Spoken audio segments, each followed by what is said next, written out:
Hello guys, আমার চ্যানেলে তোমাদের সকলকে স্বাগত জানাই। আমি আরও একটা নতুন ভিডিও নিয়ে এসেছি। দেখো এখানে কিছুটা বাচ্চা দুধ রয়েছে, তো আমি ভাবলাম চলো আজকে নতুন কিছু করা যাক। তো এখানে দেখতেই পাচ্ছ আমি মিক্সি জারে ডিম ফেটিয়ে নিচ্ছি। তো দেখো এখানে দুটো ডিম ব্যবহার করেছি আমি।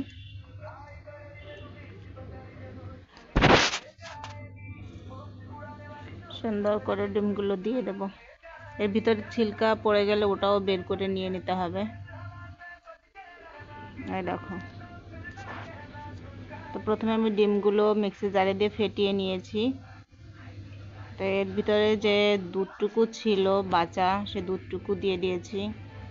আর এইখানে আমি আগের থেকে চিনি পিষে রেখেছিলাম, সুগার পাউডার করে নিয়েছি। তো সুগার পাউডারটাও এর সাথে দিয়ে দিচ্ছি। আগের থেকে পিষে নিলে মিক্সটা খুব ভালো হবে, না হলে দলা দলা থেকে যেতে পারে, চিনিগুলো ভালো মিক্স নাও হতে পারে। সেজন্য আমি চিনিটা আগেই পিষে নিয়েছি।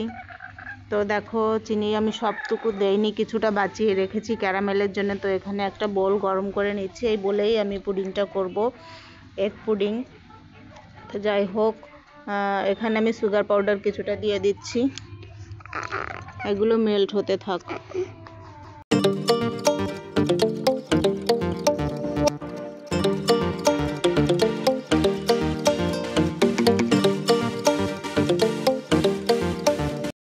দেখো সুন্দরভাবে এরকম করে মেল্ট করে নিতে হবে।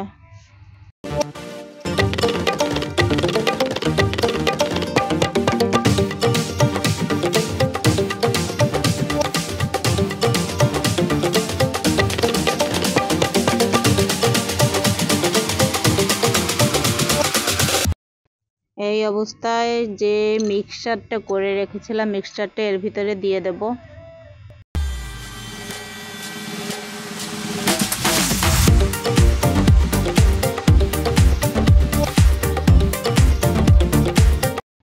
মিক্সচারটা দিয়ে এবার হতে দেব। আমি এটা ভাপে করছি। তো দেখো আগের থেকে জল গরম করতে বসিয়ে দিয়েছিলাম রাইস কুকারে। তো এবার স্টিমে দিয়ে দিচ্ছি।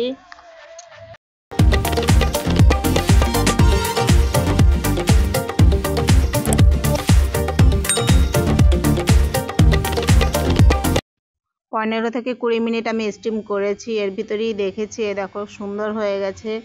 এটা ঘরে করা। আর আমি যে ভিডিওগুলো আমার চ্যানেলে আমি পোস্ট করি সবগুলোই আমার রেসিপি। আর এটা আমরা করে শুধু ফেলে দেই না বা এটা ওটা করি না, এটা আমরা নিজেরাও খাই। আর যেটা খাই আমি সেই ভিডিওগুলোই আপলোড করি। এই দেখো এত সুন্দর হয়েছে পুডিংটা। এটা না বাজার থেকে না, তোমাদের সামনেই করা। যাই হোক, তো তোমরা এরকম করে দেখতে পারো, দেখো কত সুন্দর হয়েছে। আর সত্যি বলছি এটা খেতেও খুব স্বাদই হয়েছিল। তো তোমরা একবার এরকম করে খেয়ে দেখতে পারো। আর তোমাদের কাছে কোনো অনোখী রেসিপি থাকলে আমার সঙ্গে শেয়ার করতে পারো, আমি চেষ্টা করব তোমাদের সঙ্গে তোমার রেসিপিটাই শেয়ার করতে। আর আমার রেসিপিটা কেমন হয়েছে তোমরা জানিও। ভালো থেকো, সুস্থ থেকো, বাই।